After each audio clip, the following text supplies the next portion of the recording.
if you can't take somebody's money away, you can't take their royal status away.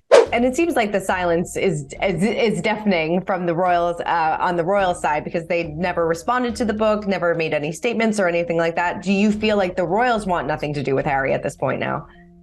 Well, I'm on record as saying that I think that they should have responded. I think that William should have given an interview in which he extended the hand of brotherhood, that he should have said, we're all very concerned about him. You know, we understand that he had most awful traumatic shock when his mother died so young.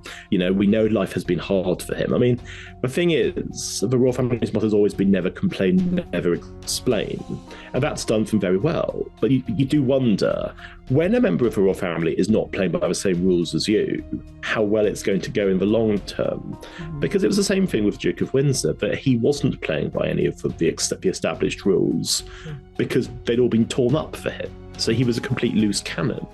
And so there wasn't an awful lot that his family could do in order to rein him in. Because if you can't take somebody's money away, you can't take their royal status away, what can you do? Right. What do you think it will take to get this relationship back on track? I honestly don't know. I mean, because there's a lot of speculation as to how durable his relationship with Meghan is. And I mean, that's something that's speculated about constantly, about how, because I watched the Harry and Meghan Netflix series and I thought they do not seem like a couple very deeply in love. It seems more like two people at a business meeting. And so I think that a lot of people, myself included, take his protestations of undying love for her with a pinch of salt.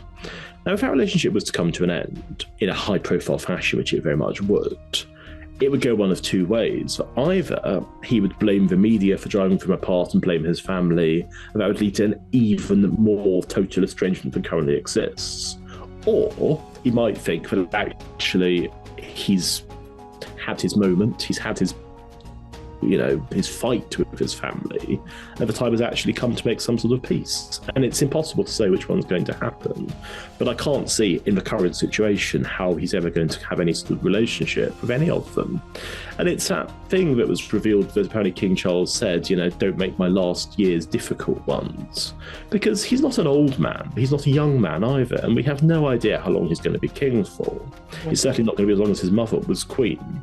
And so after that, I mean, when the Prince of Wales becomes king in turn, if he's still estranged from his younger brother, that's going to be a very odd state of affairs, isn't it? For more news content and exclusive interviews, make sure to hit the sub, like, and bell button down below and visit usmagazine.com.